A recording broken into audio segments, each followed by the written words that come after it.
Good afternoon, everybody, and welcome to the live coverage of World Chess FIDE Grand Prix Jerusalem 2019, the final tournament of the 2019 Grand Prix series. Today we start with round 2, 8 players left after the first stage of elimination.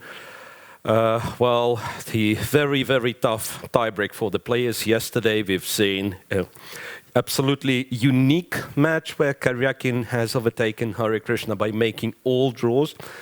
Quite a lot of tiebreaks played today.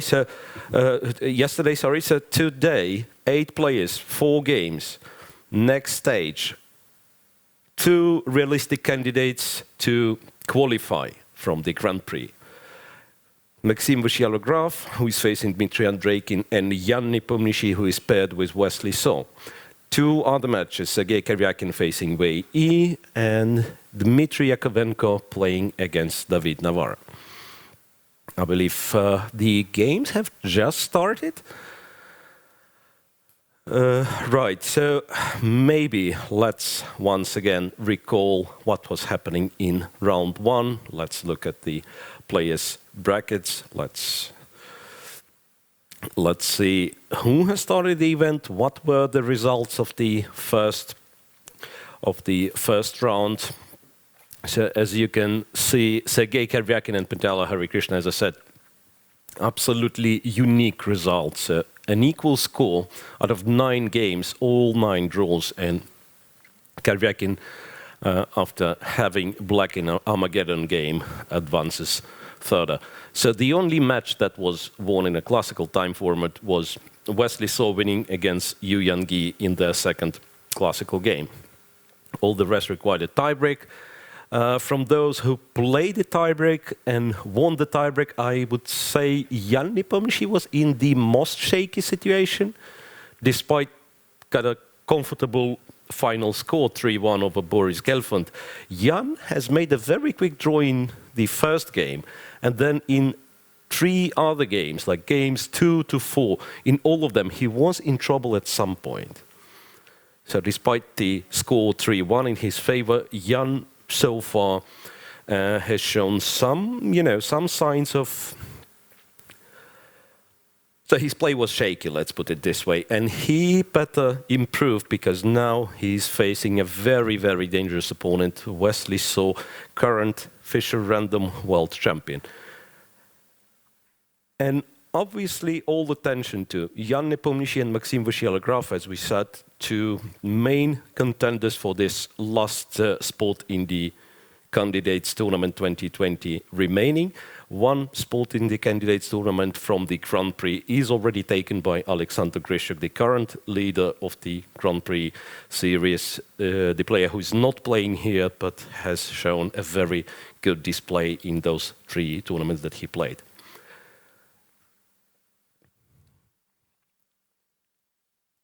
All right, and I believe we will start with the game of Maxime Vachier-Lagrave and Dmitry Andreikin. But before that, once again, let's thank those companies that made the event possible. So big thank you to the sponsors of World Chess and the Grand Prix Series. For Sagro, strategic partner of the entire Grand Prix Series, Algorand, the blockchain partner, Kaspersky, cybersecurity partner, and the partner of the event in Jerusalem, UseTech. So once again, thanks to those who are supporting chess. Right, and yeah, so we start with Maxime Vachier-Lagrave and Dmitry Andreikin, where the French defense was played by Andreikin. I'm guessing he does this. I'm trying to... Well, it's kind of... Andreikin is a new player to this Grand Prix series, right? So he appeared in Jerusalem in a very last moment, about a month ago or something, due to... Or maybe less than a month, yeah. Due to 2 players from the say, the main part of the cycle, Aronian and Rajabov withdrawing from the last Grand Prix tournament, and they were substituted by Dmitry Andreikin and Wang Hao. So Van Gaal got eliminated by David Navara, but Andreikin has won his match against Radoslav Wojtaszek, and now he's playing against Vachier-Lagrave. So I'm trying to recall what does Andreikin do against e4, and French defense might not be his main choice, but I believe he did play some French defense. So it's not like a complete surprise to Vachier-Lagrave. It must have been checked. But the opening choice of Maxime going for the exchange French is somewhat surprising, if you ask me.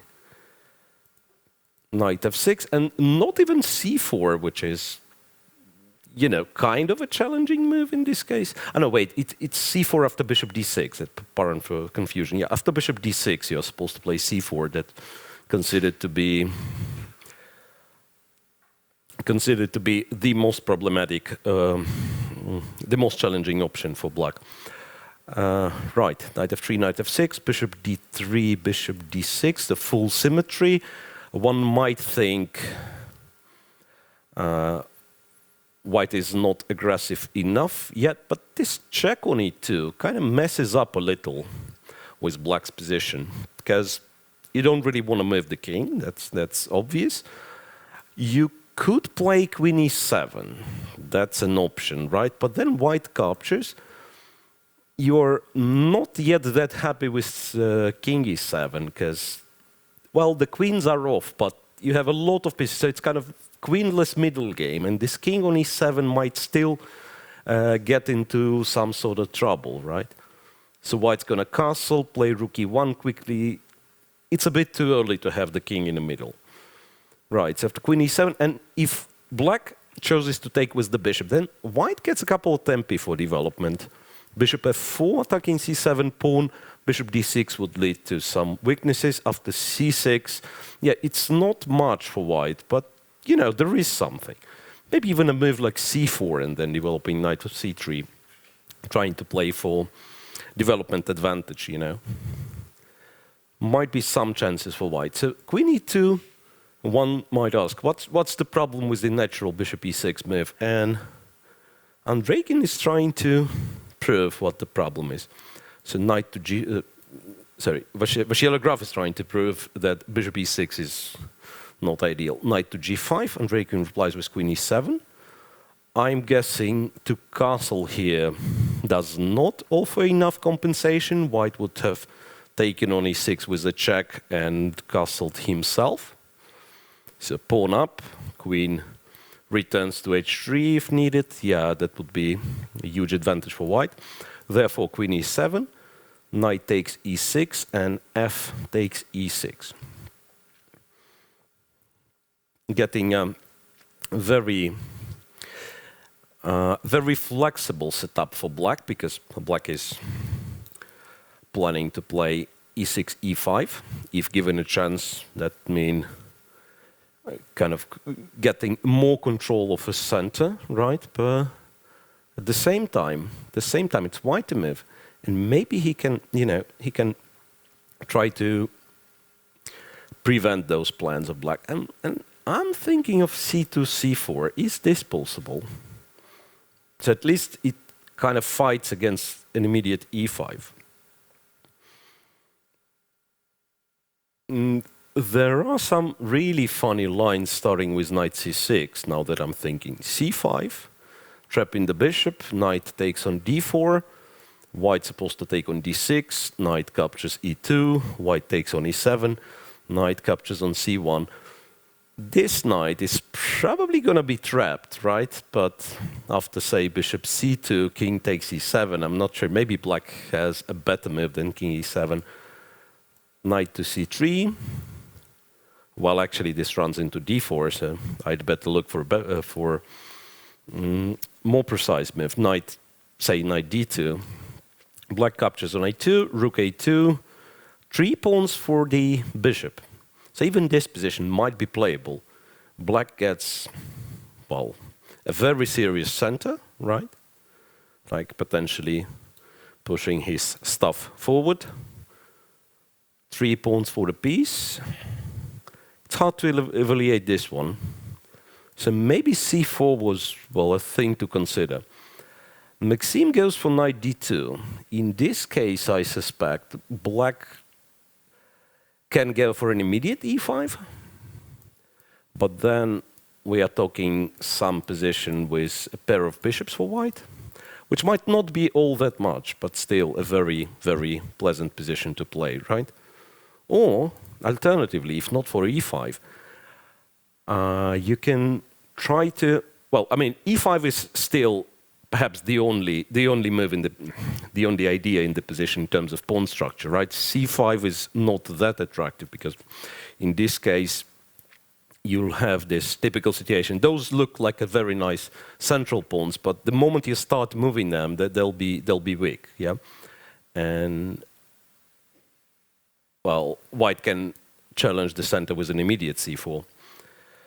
Right, so c5 is not really the idea you like. You instead looking for e5 and possibly starting with knight c6 kind of helps. Knight f3 and then e5 to make sure that you swap another pair of minor pieces. Could be bishop e5 and not queen e5. That's once again an option. Trying to preserve the queens on the board. Because, say, f4 weakens some squares, right? I mean, f4 is the only way for white to force the queen straight, but then black is getting an outpost on e4 in the future. Goes king f7, puts one of the rooks to e8, I assume this rook, and then the knight is getting to e4. So all in all, it is a typical exchange French. Not by the structure, because, yeah, white has taken on e6, so it's not, you know, your usual symmetrical position with e file open. But the character of the play, so still, white is trying to get something very minimal. It's not like, you know, for instance, you think of knight c3, bishop b4 French, and then e5, c5, and those lines. Queen, oh, how do you play it? a3, right? a3, bishop takes, knight c6, queen g4, knight e7. I mean, those crazily complicated lines. Over here, the question is if black survives at all. Well, the theory says yes, but it's like one really, really messy position where white is trying to refute the entire thing. If you're playing the exchange French, that means, well, you're trying to get a minimal advantage in a very pleasant and safe position. So that's Maxime Vachier-Lagrave's try for this particular game. After knight d2, castle short was played by Dmitry Andreikin. I'm wondering if he'll have difficulties pushing e6, e5 then, because white can play knight f3, and perhaps still, yeah, perhaps you are not able to stop e5, right? Knight f3, knight d7, rook a to e8 if needed. No, black is getting e6, e5 played. Black is getting e6, e5 played, and then we'll probably get very, very solid position. So we are back to this sit-and-wait strategy, it seems, which was pretty much the case in all the classical games in round one, somewhat regrettably for us, right? So when we've got to the rapid playoff, it was much more intense. It was really, really aggressive play shown by most of the players. Not all of them, but most of the players. But when we are back to classics, nobody wants to lose, it seems. Nobody wants to take any risks. And therefore, yeah, we have what we have. Long maneuvering and yeah, very, very modest opening choices. Let's see what happens in Wesley So's game against Jan Nepomniachtchi. Those two fellas already played 16 moves, so, which probably means a very deep preparation by Wesley So, and that certainly means Jan doing his Jan Nepomniachtchi thing, just like blitzing out the moves, sometimes not even knowing what he's doing. Well, in this case, he does know what he's doing. It's Grunfeld, one of those very forcing lines. If black knows everything, he's supposed to make a comfortable draw.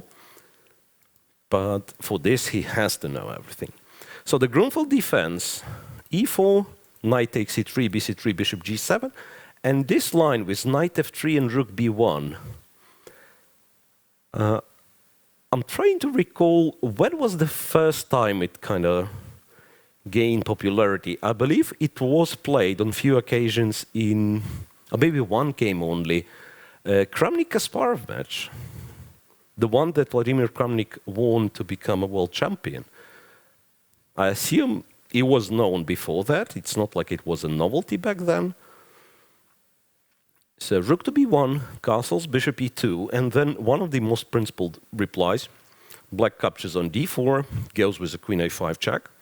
Now the endgame is considered to be relatively safe for black. I mean, if white goes queen d2. So that is supposedly the critical line. White goes bishop d2, sacrifices the pawn, castle short, bishop to g4. I'm guessing is a theoretical move. And then you can actually play quite a few things. Bishop e3 being one of the possibilities. Knight to c6, d5, knight a5, bishop e3 to g5 then. Is this the position where black was sacrificing the e7 pawn? There was something with b7, b6, if I'm not mistaken. It's once again, it's so complex to remember. I mean, unless you are a Grunfeld player, which I'm not, it's so tough to remember the exact, let's say, move orders. You do know the ideas, you do know, I mean, seemingly you have to be doing this, but then if you confuse one move, you're out, you've lost the game. So queen a3 at least has a logical explanation. Black defends the e7 pawn, rook to e1, and that's the first moment where Jan Nepomniachtchi starts to think. Once again, the typical reply would be something connected with bishop f3 to jump his knight to c4, but then b7 pawn is hanging, right? So this is kind of annoying. If you don't take on f3, or if you take on f3 and don't play knight c4, I assume white wants to play e5. That's the idea behind rook e1. White wants to play e5.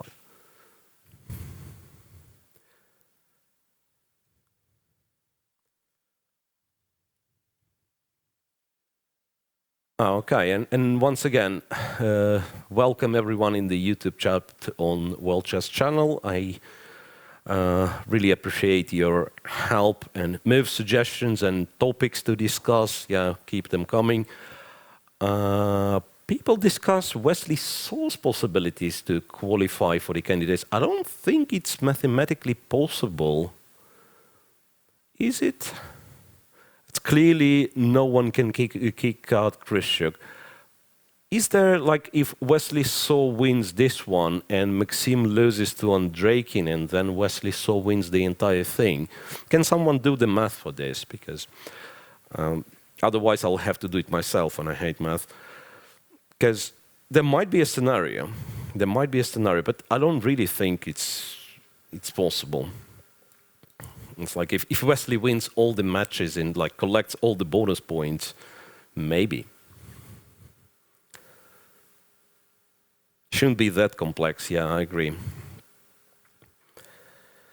All right, so rook to e1, bishop f3 played. And if you look at the camera view, Jan seems to be kind of asleep at the board.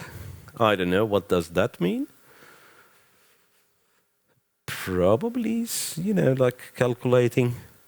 So he needs to win and advance without a tiebreak, at least once.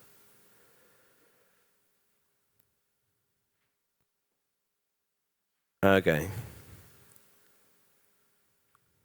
And then again, yes, guys, please stop discussing me how fair or unfair it is about the wild cards. I do understand your frustration, but if we are talking of MVL not getting the wild card, it's everything. I mean, everything in his hands. I mean, he can win the event, or he doesn't even need to win the event. He has to make it to the semis and winning against Nepo in the next round, and then Vachier-Lagrave will be qualified. So I don't think he's that frustrated so far. So bishop f3 played. Let's look at the actual position on the board. What would you guys do here? Because feeling is like e4, e5 has to be stopped because otherwise the opponent is running too fast. Knight c4, as I said, is kind of a typical move, but I don't quite understand what you do after rook b7. There has to be something, yeah, but maybe not. Maybe it's just like knight c4 is not the move. Yeah, and it seems Karjakin didn't had enough of those draws because he just made another one in, guess what, 8 moves. Why would you actually show up at the tournament? Pardon me. So the game between Karjakin and Wei Yi. I do understand he feels tired after yesterday's tiebreak. So all the sarcasm aside, but still. So e4, c6, knight f3, d5, d3. That's meh, guys. Don't do it. Don't do it. Just don't play this one. Swapped on d1. Well, there is, I mean, if I'm serious, there is some point in doing this. You're trying to play an endgame, right? With all the patterns known, like you go c3, bishop to d3, king to e2, symmetrical endgame. You're not better with white. You still can play it. So I don't know what was the big point in going for this one, especially if you have to play knight f to d2. I would still think that bishop d3 maybe is possible.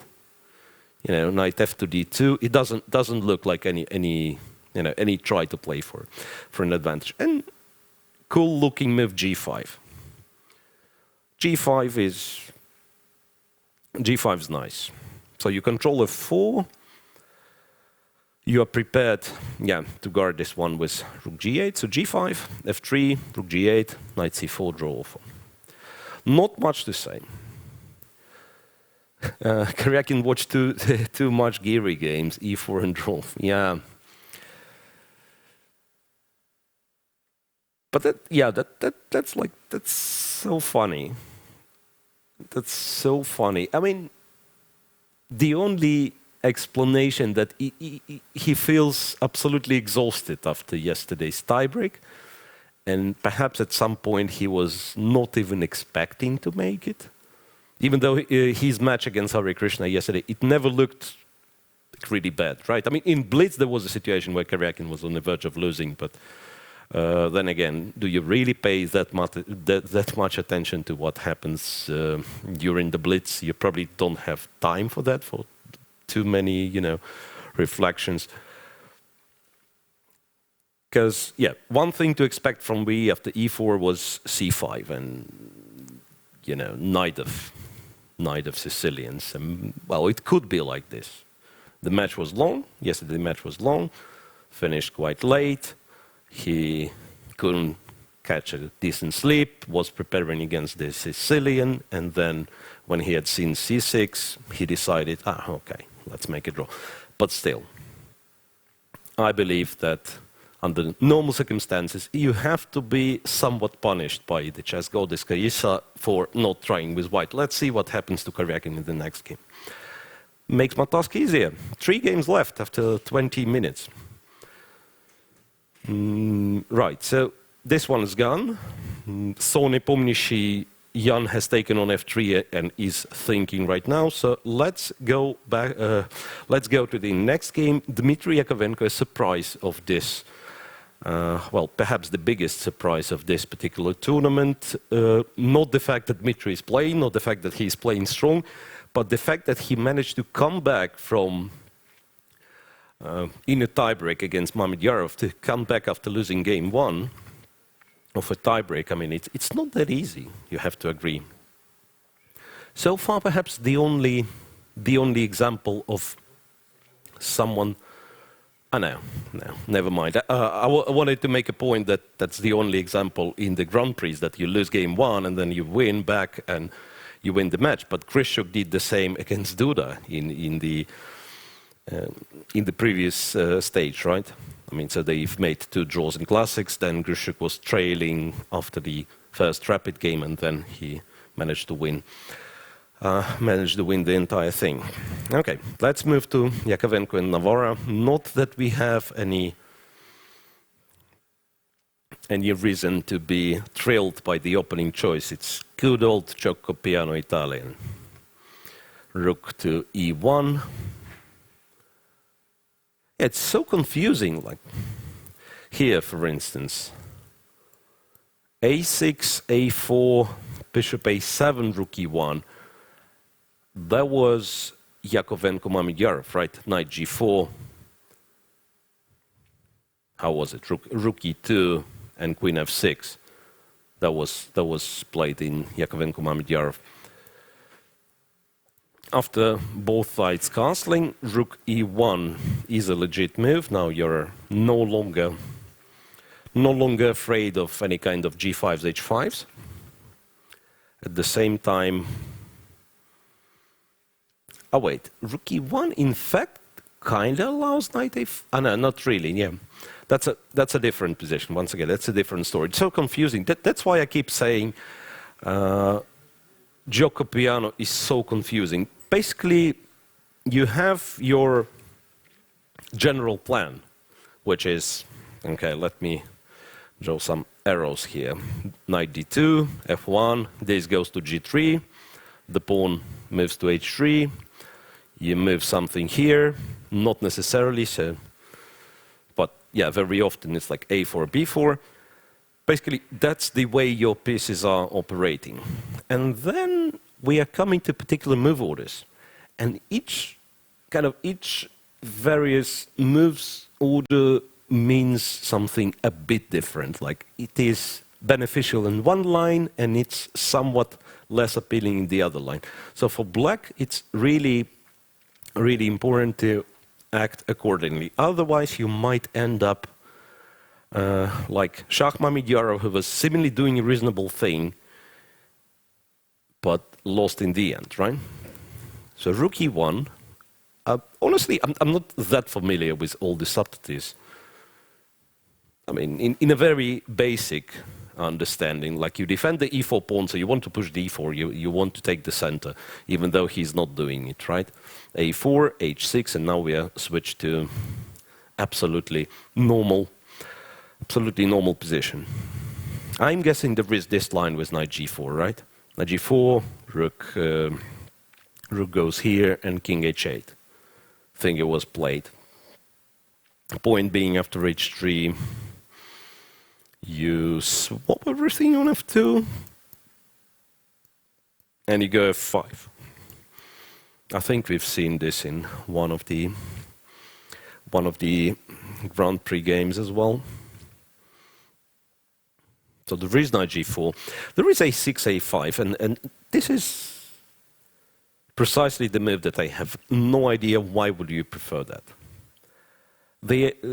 They do play it. I remember Vishy Anand playing it. a6, precisely, yeah, h6, a6, then h6 to stop bishop g5.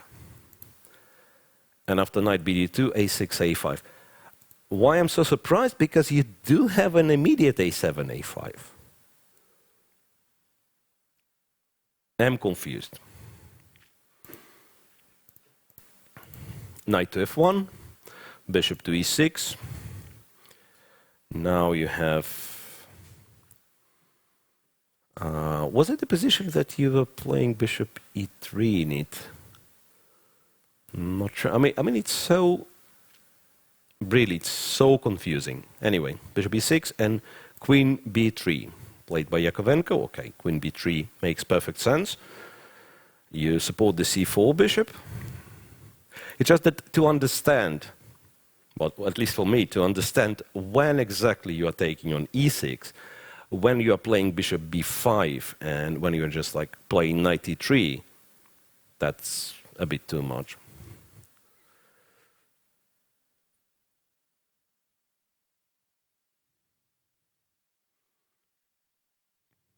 Queen b3 looks sensible, right? As long as there is no knight a5 for black. That's typically the problem with this battery, queen b3, bishop on c4, so that black has knight a5. Since black has played a5, it's actually a good move, and after the bishops are swapped, I suspect black's going to take on c4.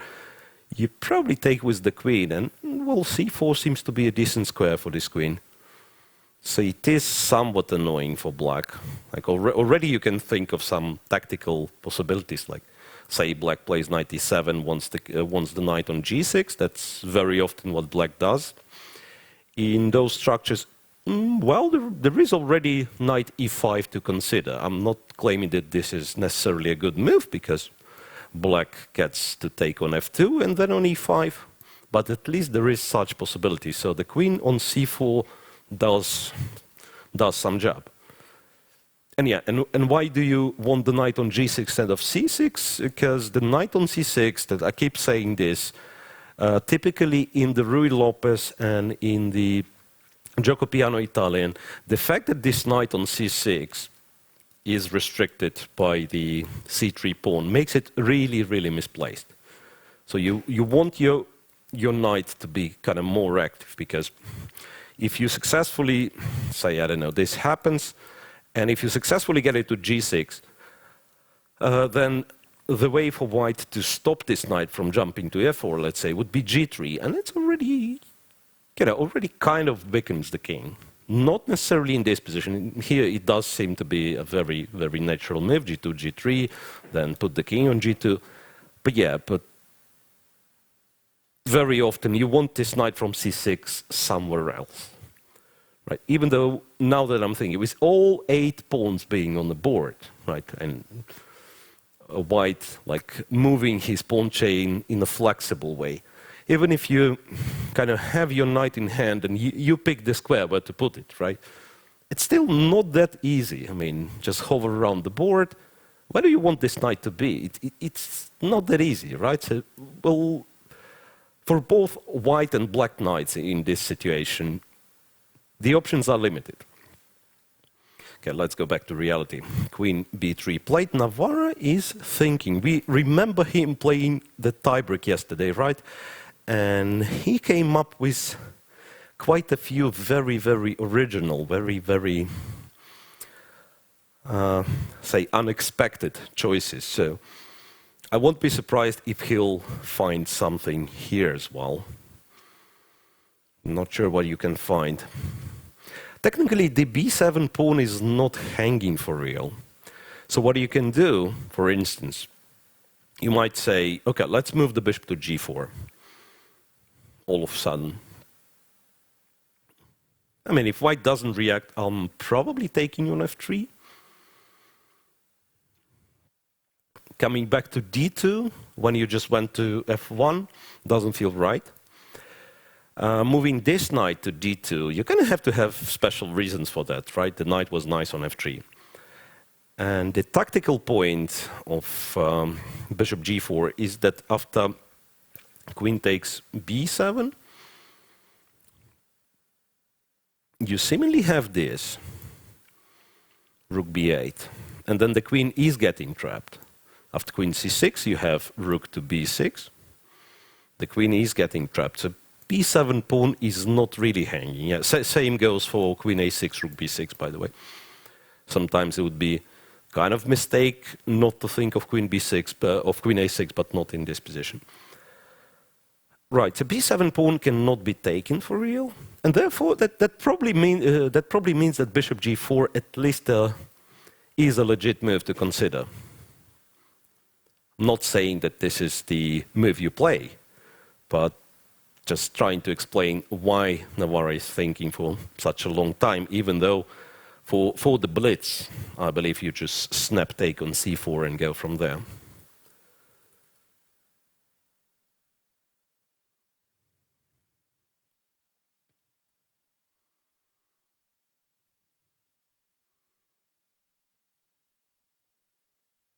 Oh, yeah. Welcome everyone in the chat, and let's see other games, huh? This one is drawish. Which one is drawish? Yakovenko Navara, you have like the entire set on the board. I mean, if this one's drawish, that means the starting position is drawish, and therefore we shouldn't look at chess at all then. They didn't exchange a single pawn. Yeah, I know it's not the most exciting variation ever, but still. As the chat requested, I have to follow the instructions. Let's move on. Let's go to what? Vachier-Lagrave and Andreikin again, perhaps. But now if we think of the opening choices, you claim this one being drawish, Yakovenko against Navara, right? But Vachier-Lagrave against Andreikin was the exchange French. Wesley So against Nepomniachtchi was a very specific line of Grunfeld, which is known for a very, very long theoretical discussions and the outcome being a draw after 30 moves of theory.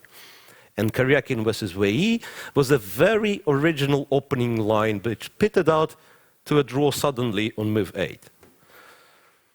So, pardon me, but it is the most exciting position out of what we have. Okay, let's go to Vachier-Lagrave and Andreikin. Excited. Queens are off. Well, couple of sets of minor pieces are off. White has a pair of bishops, which is kind of a factor. Or White's gonna try to prove that it is a relevant factor in this position. Let's see what has happened. Knight d2, castle short first, then knight to c6. Okay, makes sense. So perhaps after knight d2, he didn't want an immediate knight c6. He didn't want to allow bishop b5. That's the only explanation I can think of. Because otherwise, you first play knight c6 with the tempo, and then you're looking if you want to play e5 or not. So black castled first, avoiding this bishop b5 pin. I don't know how relevant it is.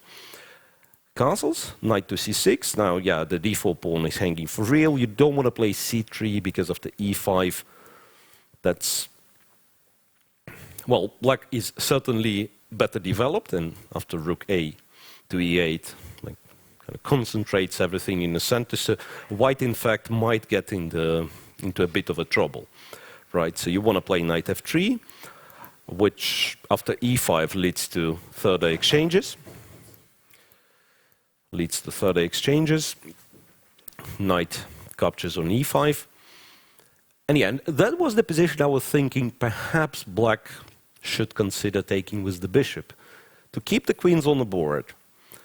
Because there is still potential for black to have some, some kingside, I want to say initiative, attack, not sure.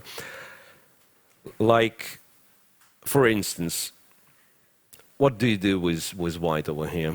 Well, I mean, if you are a really boring person, you can play bishop f4 and then swap everything on e5, which you probably should do, to be honest. Bishop f4 using the pin right after rook a1. Well, actually, you can do this, and maybe there is some slight problem for black. Yeah, maybe bishop e5 is just not a good idea. Yeah, just thought like if white is not aware of what's coming, if white plays some c3, then after rook a8 he actually might get into trouble because bishop h2 is the threat. Moving the queen for the second time in this game while you still have the bishop on c1, which is waiting to be developed, might be dangerous. And particularly after queen c2, there might be some silly nonsense like bishop h2, knight g4 check, where if you go to g1, you might be lost after queen h4. So you'll have to go to like g3, and who knows what's that? You might be losing as well after queen d6, king g4. Maybe this king runs away, maybe it doesn't. There are also some other moves, I suspect. Like even like you might consider h5, the king is on g3, queen d6 threats. So it's a speculative idea of sacrificing on h2, but it might have worked. Anyway, I should stop criticizing queen e5. That's a legit move from black. So queen's getting swapped and c2, c3 played. Now Dmitry Andreikin is thinking. Wait a sec. Queen f3 is playable. Wait a sec. In which position? After bishop e5, you mean? Yeah, but bishop e5 wasn't. Yeah, the move that I was looking at. Yeah, bishop e5 and then queen f3 to get it to h3. Well, maybe.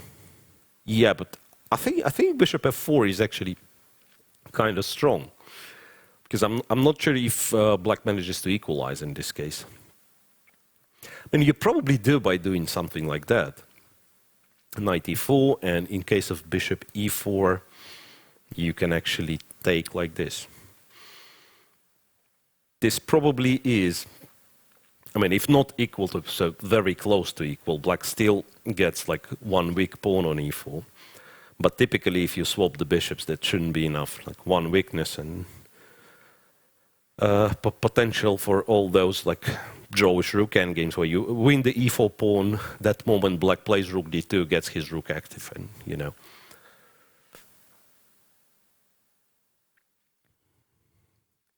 Right, so what we have is swap on e5, c3, and Andreikin is thinking here. Probably is looking for some sort of a forcing continuations. Okay, it could be, say, okay, forcing a preparation starting with knight g4 is something definitely which needs quite a bit of calculation. Knight g4. White's options are, okay, first and foremost, h3 is not a move, right? Because there is a check. And, oh, wait a second. That's awkward. I just said it's not a move where it might be. Knight f2, I thought. Rook f2, king h2. White is getting a pair of bishops for the rook and pawn. But yeah, but after rook e8, it is an awkward situation for white. Because it'll be really hard to develop this bishop. Even though now that I'm thinking king g1 or king g3, kick the rook away and develop, yeah, probably it's not that great for black. Because other than that, knight g4 does look appealing. In case of g3, you have d4. And who knows what kind of a position is that one. Because cd4, bishop d4 is not pleasant for white whatsoever. f2 is hanging. If you try to chase the knight away, black has d4 takes c3 intermediate, threatening to capture on b2, right? So that's once again not an option. So if this happens on the board, you probably are forced to go c4, after which black plays bishop d6, opts for knight e5, similarly gets a very comfortable position.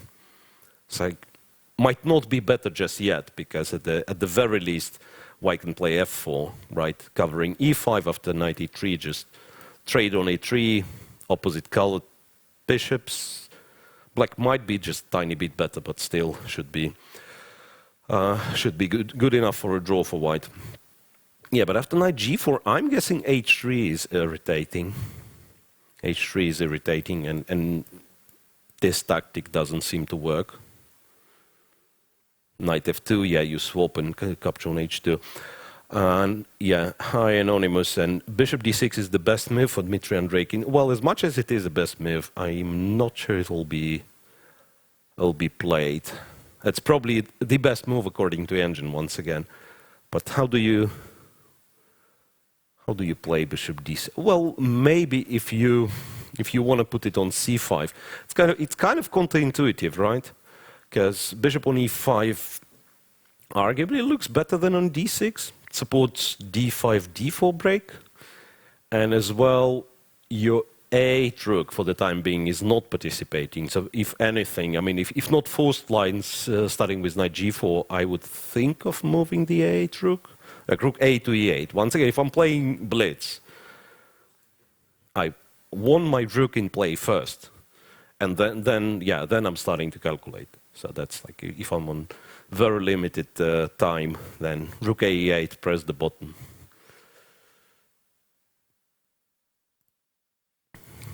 Still thinking, yeah? Yes, speaking of, you can also win with exchange French. Yeah, with both colors, in fact.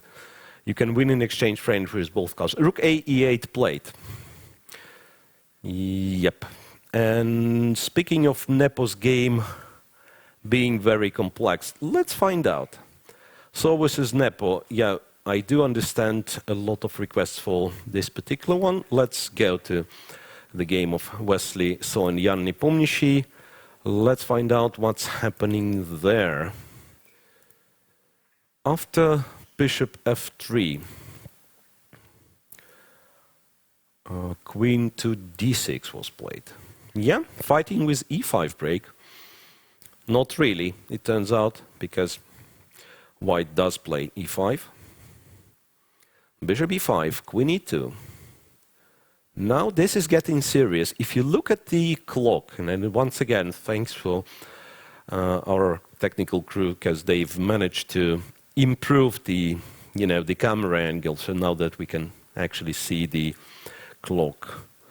Wesley So is on 1 hour 30 something, with starting time being 1 hour 30. That's move 21, by the way. So you can imagine all that was more or less blitzed out. That means like very, very deep preparation, right? So bishop to f6, bishop d2, attacking the knight. Now I assume in case of b6, white has bishop b4 followed by d6 and the rook on a8 is hanging. Therefore, queen goes to d8 and d5, d6. Jan is thinking, trying to figure out what's happening there. That's a very, very tough to understand idea, let me call it this way. One thing that I understand, you can't take with the queen, right? You can't move the a5 knight, in case of knight c6. Well, you sort of can. Perhaps you don't want to, because it does look dangerous, but technically you are not lost in this line, because d7 is answered with bishop e7, and white's own bishop on d2 is hanging. White is not winning the piece this way, so technically knight back to c6 is a candidate move. But first, of course, you ask yourself, maybe you ask your opponent, in fact, what happens if I take? And the answer is queen b5, I suspect. So that the knight on a5 is attacked. You're supposed to get, you seem to lose the material this way, right? So in case of knight c6, it's queen b7, and then take on a8, when the knight moves from e5. Or you play b6, and then white gets to take on a8 immediately. And once again, Grunfeld players are very experienced in this kind of positions. I would suspect that black is doing okay. So 2 pawns for an exchange. It will really depend on, few next moves. And I suspect if if there is no refutation to bishop d4 and putting it on c5, if black kind of solidifies everything, he should be doing reasonably fine, even with queens on the board in the endgame as well. I would suspect if the queens and a pair of rooks comes off, it's just a draw with bishop on c5 and king g7. Yeah, but Jan decided for knight c6. So knight back to c6, you can see 35 minutes of difference on the clock. That's alarming. Well, rook b5 was better. Or queen b5. Yeah, so interesting what's, knight c6 now, and people claim it will be a draw soon. Let's see, d7 played. What do you do after d7, in fact? Because originally I thought it's got to be knight e7, but now that I'm thinking, could it be bishop e7? So still, we already know bishop c6 doesn't lead you anywhere, right? Bishop c6, bc6. And you want to keep the knight on c6 in order to jump to d4.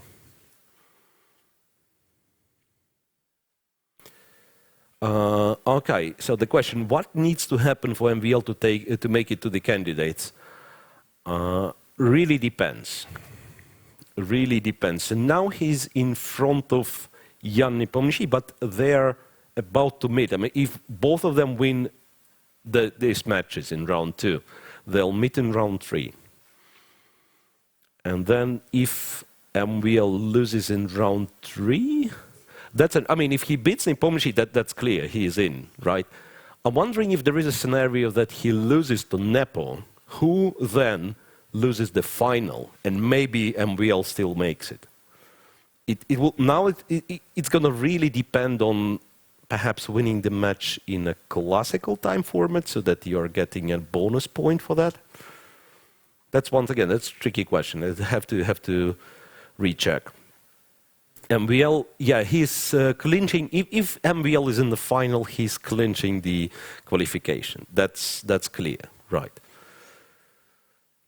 Yeah, okay. So the only tricky situation I can imagine, Anonymous, that's precisely this one. So MVL loses to Nepo in the semi-final, and then Nepo loses in the final to someone, say, irrelevant, who doesn't qualify himself.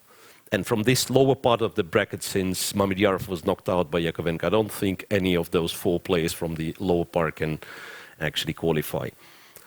So that'll be the only tricky scenario where the actual classical win over the tiebreak win in this round 2 might matter. Well, bishop b7 is not played just yet. d7, that's the position we have in Nepomniachtchi versus Wesley So. How about taking with the... Is that a legit option? Never seriously considered this one, but could it be that queen e7 is also playable?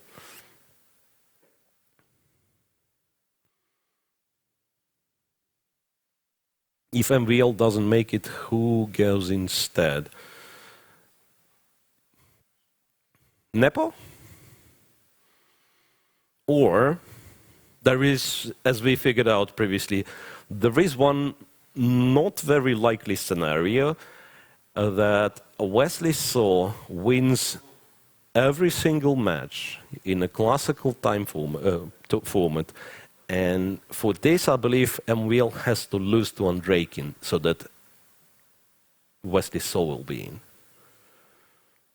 But once again, needs checking. Wildcard is for a Russian player. Yeah, that was announced. That was announced already. It's not so... No longer so interesting, this game. They've agreed a draw after queen takes e7. Right the moment I've mentioned this one. So I don't really know what was happening. Once again, some more informed people, I mean, more informed, kind of more knowledgeable in this particular line of the Grunfeld would have been perhaps surprised with me describing this position as entertaining. I suspect it was all known to kind of more than one person in this world. So d6, knight to c6, d e7, queen takes c7, swap the queens, draw agreed.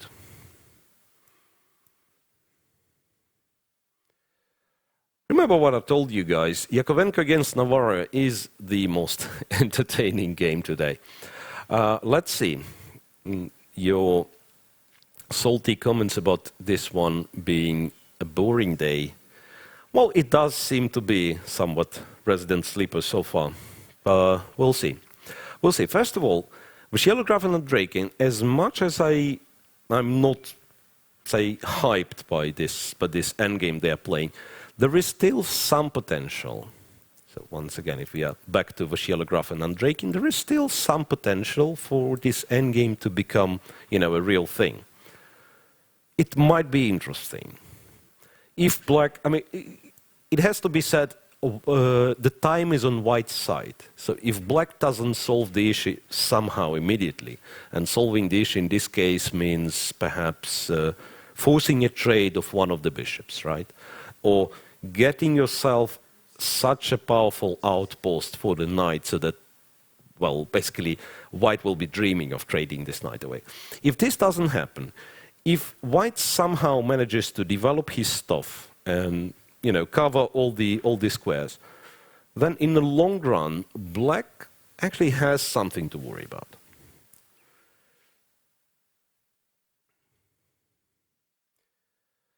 So that's basically what black is trying to do. After h3, he's going for an immediate d4.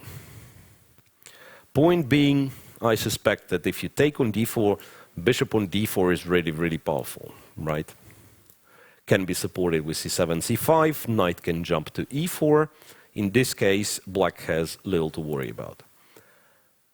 So the real question is, how do you deal with d5, d4 if you are not supposed to take? There is c3, c4. And when I was saying time is on white side, I meant something like that. Bishop goes to d2. Now, knight e4 is the idea, so you play some sort of rook to e1. Rooks are getting traded, for instance. And then white gets to play some sort of f4, supported with king f2, king f3, starts moving his stuff. I'm not claiming that white is winning in this case, but that's one of those scenarios where white has zero risk and can try. Yeah, so two bishops, kingside majority supported by both bishops and king if necessary. The d4 pawn is of no particular, it doesn't represent any serious threat as of now. Even if you somehow miraculously get this knight around, say, a6, b4, and take on d3, and white's going to take with the king here, it's still absolutely risk-free position for white, as long as he does reasonable thing on the king side and kind of doesn't create weaknesses for himself. So therefore, I want to say that time is on white's side in this particular position, and yeah, let me update it. Yeah, d4. So c4 might be an idea, but I don't really see, if black doesn't play c5 but starts with bishop d6, I don't see the real follow-up for white, because he is similarly unable to stop knight e4. Knight e4 getting the knight somewhere. Like, say, bishop d2, knight is going to e4. Well, maybe what you could try to do, it's a risky business, one has to understand, but maybe if you're kind of pushing for, or trying to push for an advantage, you might consider going b4, so that you want to play c5. In case of knight e4, for instance, you play c5, you're trying to claim that you're better here. Not sure how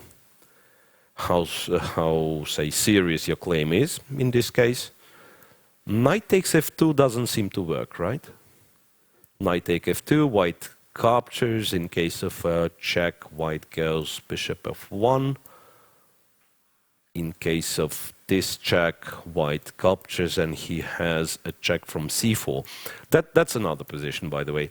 I'm not sure if white is doing okay here, because the pin on the first rank, and in case of bishop b2, you just trade, and the d-pawn might have something to say. So b4 might be an idea after bishop d6, b4. And yeah, and perhaps I had to say that in case of bishop takes, you have rook b1 similarly, and then a3, and then capture on b7. So, f4 for white is best, and it's plus 0.22. f4, in which moment? Over here. Ah, yeah, well, actually, I've completely forgotten about this. Yeah, well, Maxime has played c3, c4. Yeah, f4 would have won a pawn, right?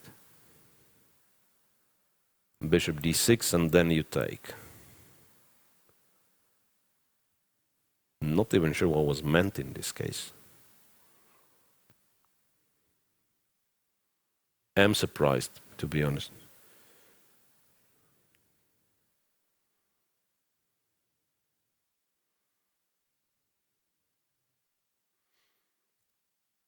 Oh yeah, so once again we are discussing the qualification possibilities for Maxime Vachier-Lagrave. Yes, for MVL the need is to go to the final. precisely. If MVL is in the final, he can relax. Yeah, in my line, answering the question, in my line, b4, well, it's not really a free pawn because of rook b1. Yeah, so when you move the bishop, white captures on b7. If you try to play like a5, there is always a3. So it's not really a free pawn, even though I suspect some line like this should be acceptable for black. c5 or move the bishop, try to get the knight. So I don't really trust in this b4 idea. It's just that in terms of possibilities, it has to be considered, but I don't really trust that it leads to some sort of advantage. f4, however, was an interesting try. I don't know why Maxime Vachier-Lagrave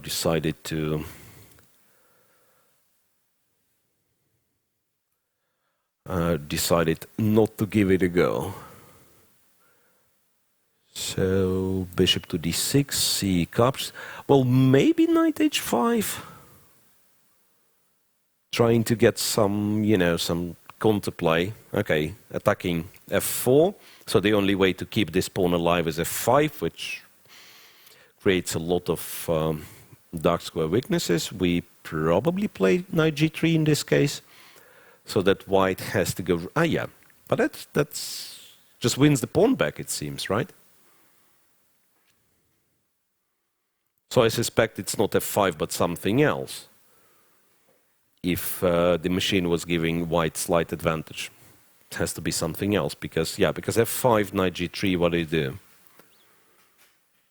You don't want to leave the first rank, right? You don't want to leave the first rank, that's I'm sure.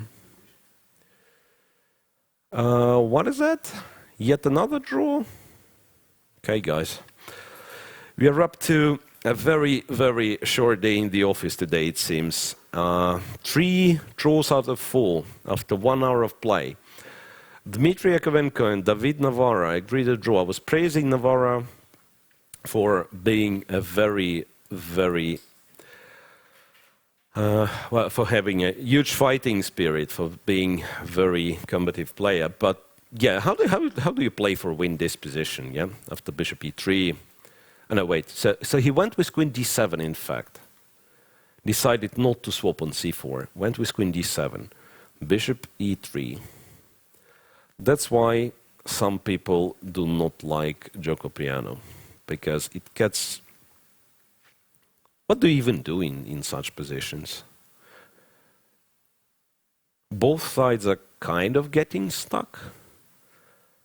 Because there were possibilities for, say, having various structures. Like white could have taken on e6 and then played this position with, with doubled pawns. After bishop e3, maybe black could have tried something else as well. Bishop c4, swap here, rook e8.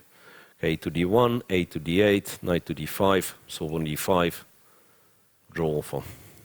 Not much I can do.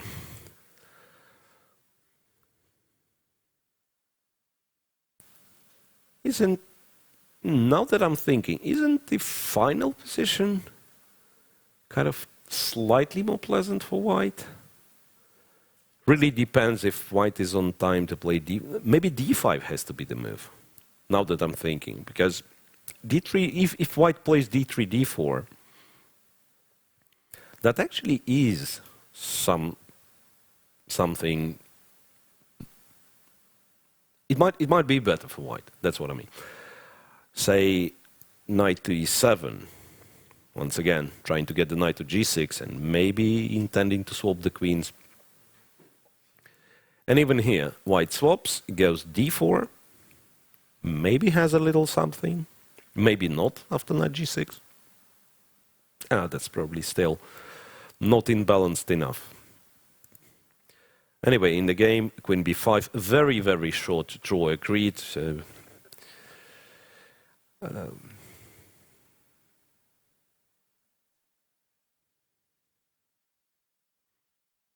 that's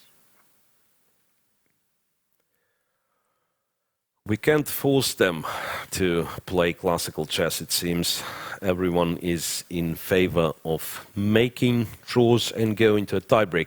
We don't mind tiebreaks, but like my personal regret that this only happens, you know, once in 3 days.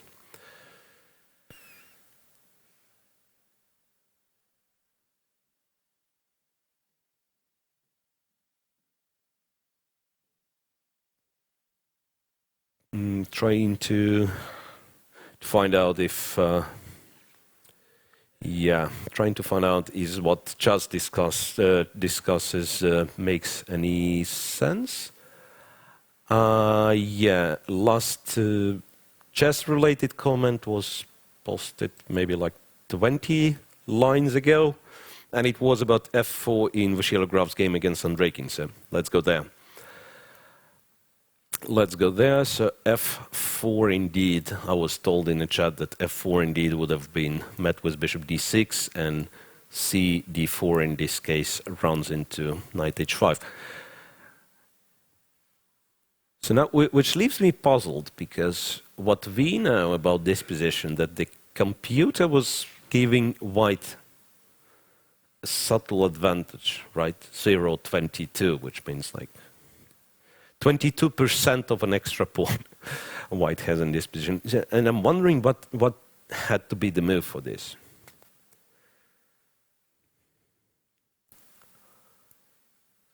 So what has happened in the game was c4, bishop to d6, and Maxime has played bishop d2. Which makes me wonder, what is planned after knight e4?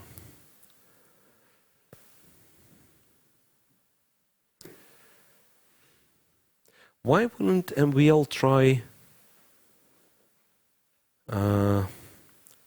don't get the last comment. So MVL was supposed to try something different against the French. Yeah. I'm wondering why he didn't play like one of the main lines, which is knight c3, or even the, how it's called, the Tarrasch line, knight b to d2, which seemingly on move 3, which seemingly is a very pleasant position with no risk involved in most of the lines.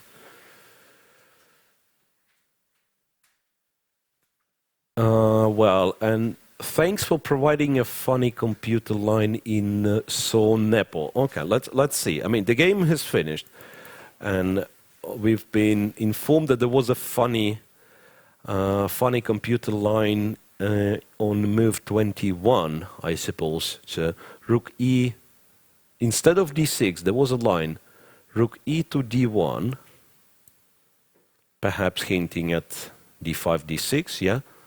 Bishop to, rook c8, bishop to g4, rook b8, bishop to f4 and h5. Seriously? Doesn't look like a computer line to me. Can't justify all those moves. What might be relevant, though, once again, it didn't happen, and one of the users in the chat claiming this one being a computer line. Yeah, what might be relevant for, I mean, that's kind of a piece of useful information for a change, instead of usual nonsense we are talking here. This is a very typical exchange sacrifice in this structure. So black tries to leave white with this silly bishop on f3, install something on d6, so d5, d6 is never an issue. And I suspect, in fact, that it has to be done straight away by putting queen d6. Because if you go b6, I mean, that's the most tempting thing, right? You want a knight on d6, so it will support your a and b pawns march to the promotion square. But if you go b6 here,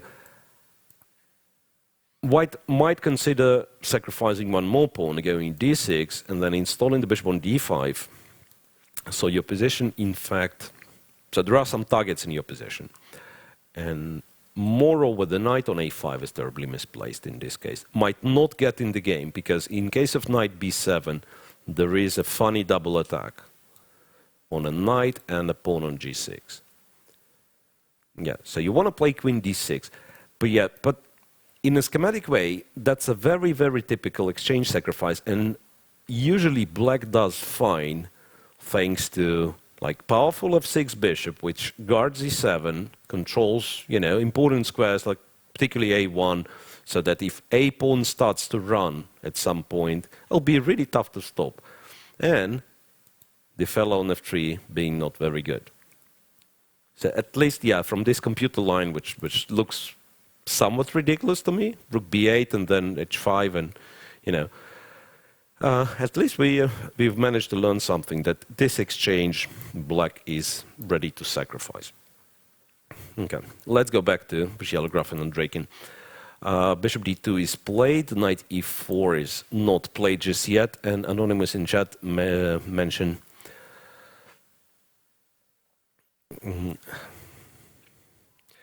has mentioned that after knight e4, the move I was wondering about. It's bishop e4 is the best move for white, but in this case, guess what? We'll see another draw, very likely.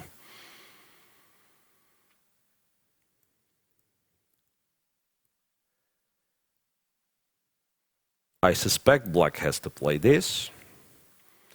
White goes king f1, black goes c5.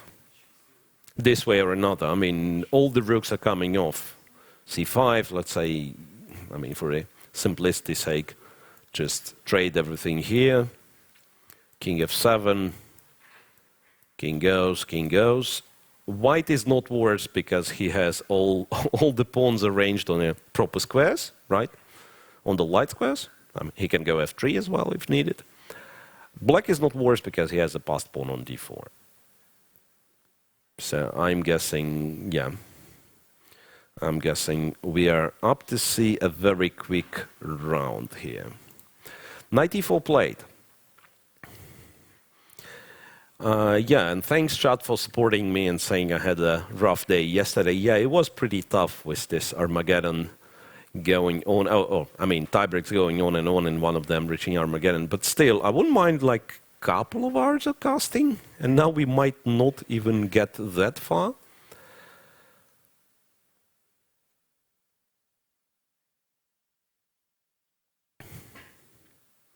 Yeah, it might be very, very, very short day in the office, Okay, and finally, some questions, right?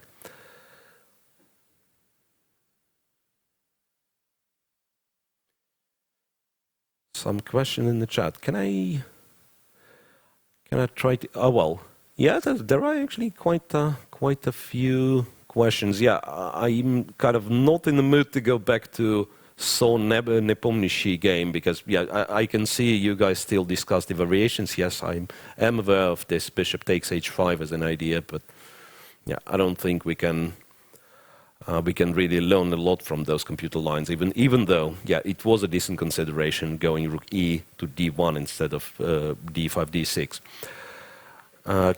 Which GMs played the French on the top level?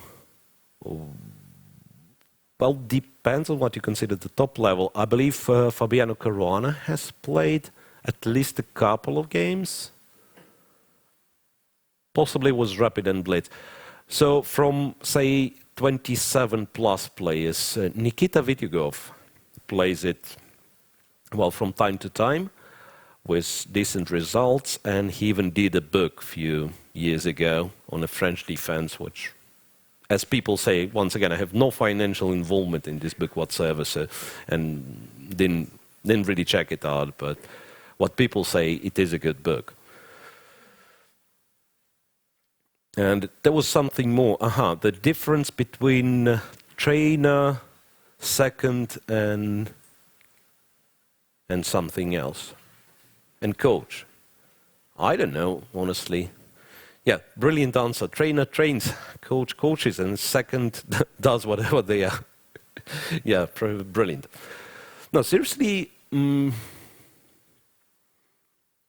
kind of struggling with those definitions. Yeah, well, even like I do understand it's kind of language barrier. I'm not a native speaker, but even if I translate those into Russian, which is partially hard to do. Well, second is obviously, I mean, we do have the same, more or less the same word, and it's understandable. Yeah, second is someone who is with you at the tournament and precisely as Chad says, does whatever, you know, your boss requires, right? But definition between the coach and the trainer, that's tough. The most promising Russian youngster.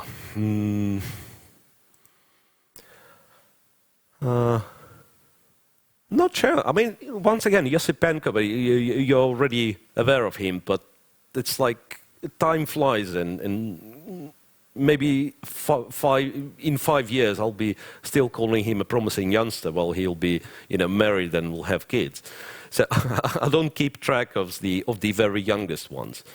So if you're looking for promising youngsters, you should probably look towards Indian kids more than Russia, strangely, or I'm not aware of. I mean, that's obviously the second thing. I don't do any commentary on youth events, obviously. So there is no such thing, I believe, as commentary in youth events. Therefore, I'm not quite familiar with the field. I mean, there are quite a few promising players, obviously.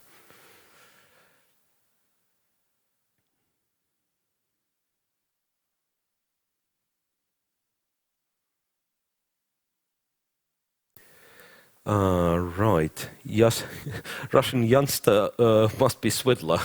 Well, I'll inform Peter of the compliments he's getting from the YouTube chat. India and Iran. Yeah. Obviously, in Iran you do have very talented young players. Well, Ali Reza Firouzja is one which comes to mind, but he's not alone, right? So there's around quite a few. Interestingly, if you think of China as well, because remember, I mean, those of you guys who follow chess like for the past decade or so, there was a moment where Chinese players started to pop up one after the other, like Ding Liren, Wei Yi, Yu Yangyi. They are, well, the age is a little bit different, but they popped up in more or less in the same moment, and it felt like it'll keep growing, so there'll be more and more grandmasters from China. And now, for a few years, those guys, of course, are around the very top. Yeah, Ding Liren is after all, is my favorite to win the candidates. I've said it for a few times in the Open.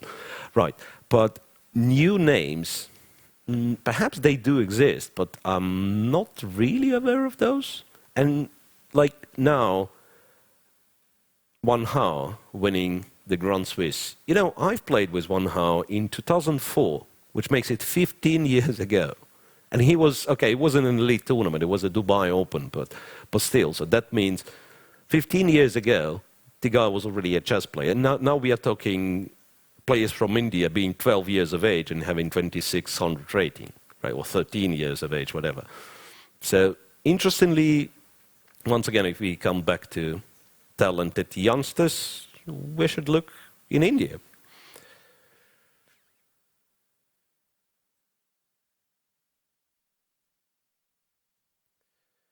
Anything happening after 94?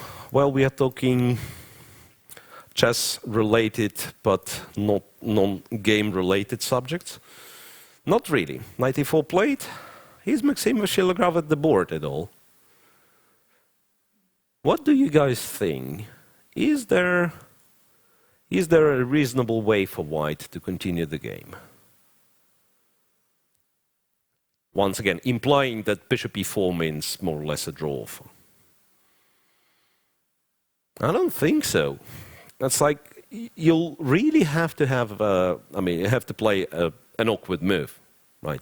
Like, okay, I mean, rook a d1 might not be that awkward, but neither it is playing for a win, right? We have to agree.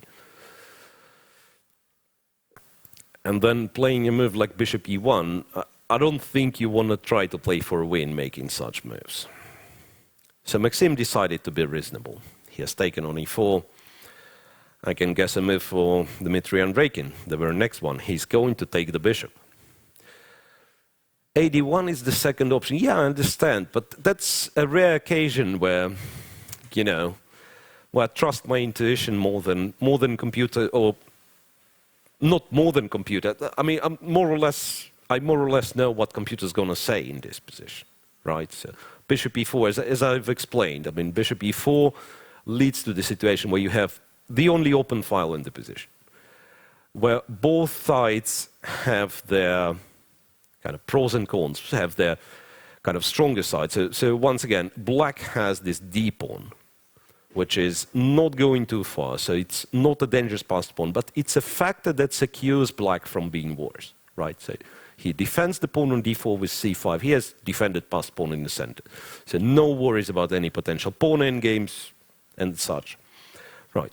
White has, for those set of bishops which are on the board, the dark square bishops, white has his pawns kind of put on the right squares, quote-unquote right squares. So pawns on light squares, and then the dark square bishop covering those squares, the dark squares. So in a way, it's understandable. The rooks will come off on the e file, and the result will be a draw, because both sides are secured from being worse. So white cannot be worse, black cannot be worse, but what's left? Right? Rook ad1, second best move according to the engine. Once again, if white allows black to swap on d2, nobody's playing for a win. Right? Opposite alt bishops, once again, the only open file, no weaknesses. Because sometimes, yeah, okay, let's destroy black's position. Now let's make as many silly moves as possible. Just, yeah, once again, do not pay attention to a single one. I just want to describe a situation where, yeah, let's do something really stupid. I still kind of can't, you know, I mean, I don't know what has to happen for white to have realistical chances. It's like, maybe, no, I don't know. I mean, it's like, you see, I'm starting to just give away material. So perhaps, yeah, okay, let's simply waste time with black. So if you get something like this, okay, then maybe white starts to have some hopes. In terms of a structure, once again, disregard any blunders, any tactical points you can make in this position. In terms of the structure, so white has to achieve c4, c5 and have it safe so that black is not taking on c5. Kind of to isolate the d4 pawn. White is not winning this pawn because it's on a dark square and black is the only side who has the dark square bishop. But the need to protect this pawn will make it such that black bishop will be passive. But yeah, but after, oh wait, we are too far. After knight e4 and a swap, rook fe1, yeah, a draw was offered, the draw was agreed. So guys, it was a ridiculously short day today. And you can see players actually did some job. They did calculate something. Oh, wow. And, oh, wow. After rook a d1. Yeah, this I actually want to see this one on the screen. I actually want to see this one on the board. Because after rook a to d1, Maxime said there was rook takes f2. The move that... Oh, wait a sec. How does that work?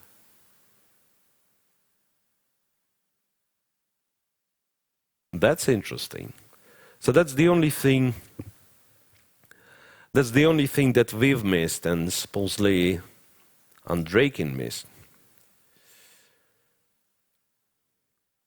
Is round 2.2 tomorrow? Yeah, the second classical game. Even though I wouldn't mind it starting right now. Yeah, I mean, well, if a classical game takes 1.5 hours, why don't have two of those in the same day?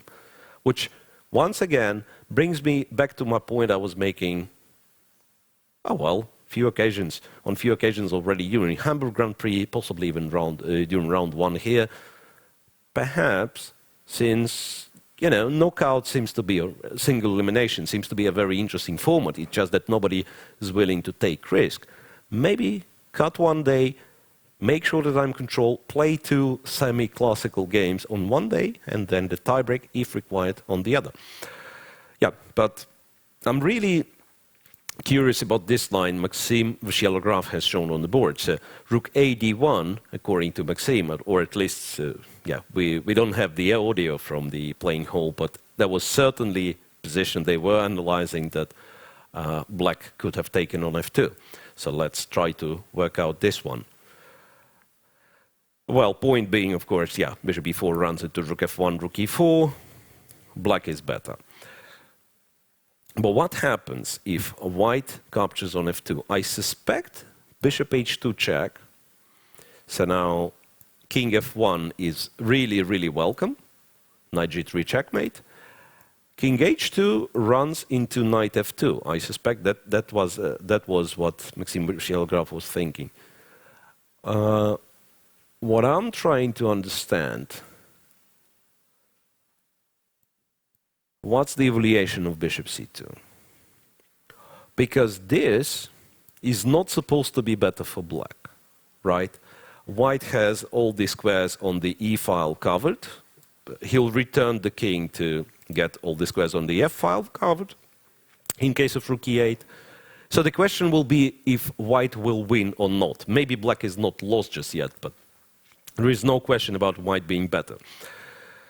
So what I think, he was afraid of rook e2, now threatening to capture the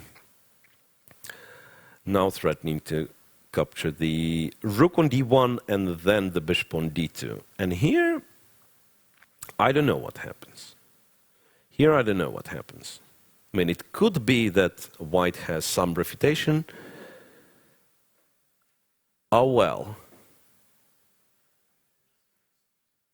Rook fe1 after rook f2. Aha, so possibly that's what players missed. Oh well, that's nice. Yeah, I suspect that that's the refutation. Yeah. Thanks for informing me. Yeah. So in fact, yeah, I didn't expect Maxime Vachier-Lagrave to miscalculate this line, like after rook takes f2, bishop h2, king h2, and so on. Yeah, it does seem to work for black, right? The line with rook e2. Because here I was a bit skeptical. I thought maybe some rook e1, bishop b3, you know, wants to play c5, but black can play c5. No, it's out of question. It works for black. But it turns out that rook takes f2 was not. Oh wait a sec. Yeah, black's rook takes f2 was not working because of rook f1 to e1, which is not very typical move. Let's agree, which isn't a very typical move. Because black is sacrificing the rook on f2. You do look for an intermediate move sometimes. Like the first thing I checked was bishop takes e4, right? But not the move which kind of actually leaves the rook not attacked in a way. You move the rook from f1 to e1, while similarly this rook was supposed to take the opponent's rook. But yeah, mystery revealed. After rook e1, black is in trouble because rook scanning and there is a pin on the e file.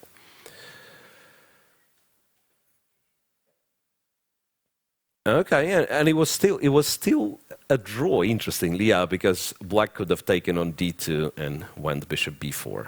So it's a draw in the end, yeah. Takes on e4. Oh well, let's do it in a funnier way. Let's take with the bishop, so that after bishop d2 we're gonna take on h7, and then we trade the rooks. And that's good old opposite-colored bishops with equal number of pawns. All right, so similarly, guys, we've got a second free day out of nowhere, or semi-free day.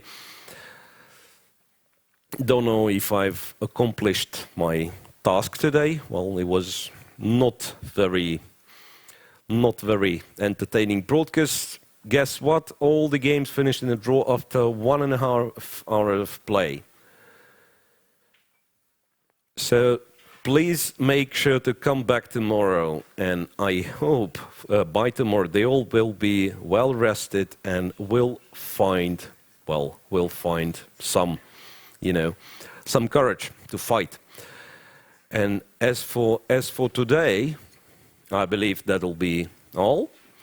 So the last thing to say, despite players being in a very, very peaceful mood, we have to thank the sponsors, right? So those companies who made this event possible, who supported World Chess and supported the Grand Prix Series this year.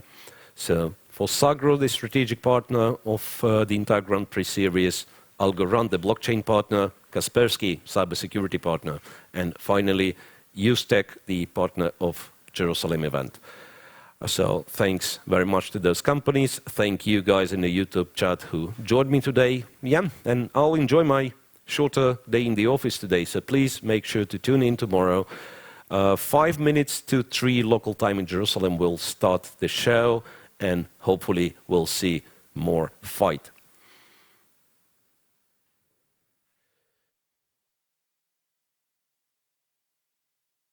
We have Sergei Karjakin and Wei Yi with us. The game finished in a draw. It was pretty fast, I must admit. And actually, what happened today, this G5 move, is it known? Yeah, well, it's more or less two reasons why it finished so quickly. First of all, I had a difficult match yesterday, but not only this, but also my opponent was very well prepared for the sideline, which is not popular at all. But only over the board I understood why he is so prepared, because it was played by Anish few times, and he played a match before against Anish, and he at least knew that this line exists, and okay, he obviously looked at it, and if you don't look at this line, you would not play G5, but when you know G5 is a really good move. I even told to my friend that G5 is good, but he said, okay, this will never happen, so don't worry. And we know that you don't really check Anish Giri openings, that's why you were not ready, right? Yes. Actually, it was my mistake, because Anish told me that knight f3 and d3 is interesting, but I should not trust him anymore. Okay, what would be your comment about this opening stage? I remember G5 is a very interesting idea, and I think after yesterday's long tiebreak, my opponent wanted to have a rest today, so it's reasonable. It's a quick draw. So you didn't think of playing because, okay, let's say you probably surprised him in the opening, so maybe you could have tried? But after yesterday, I'm also tired, so okay, Joe. Yeah, today is a nice weather, so you can still have a nice walk, I think, in the downtown. Today is probably the best weather from last week, so I would love to have some walk. Yeah, so when are you planning to go in the downtown? I mean, have you heard about Jerusalem before you came? Well, I was in Jerusalem one day before this tournament. I came exactly for the excursion, and it was very nice, very interesting. But this time I have more time to visit everything I want. Yeah. Have you, at that time when you were with an excursion, have you left any note in the Western Wall? No notes, but many photos. What, maybe are you planning to put there some wishes this time? Well, I really like Jerusalem, and I just want to walk, and that's fine. Have you been anywhere so far? I mean, in the downtown? No, only some restaurants. I do not know much about Jerusalem, and maybe today I will go for a walk with my friend. Yes. Which food have you tried here? The local food or? The local food and the Italian restaurant and Chinese restaurant. Chinese. Yes. I've heard there is a good Chinese restaurant as well. Yes, it's good. Thank you very much and have a good walk. Thank you for your answers.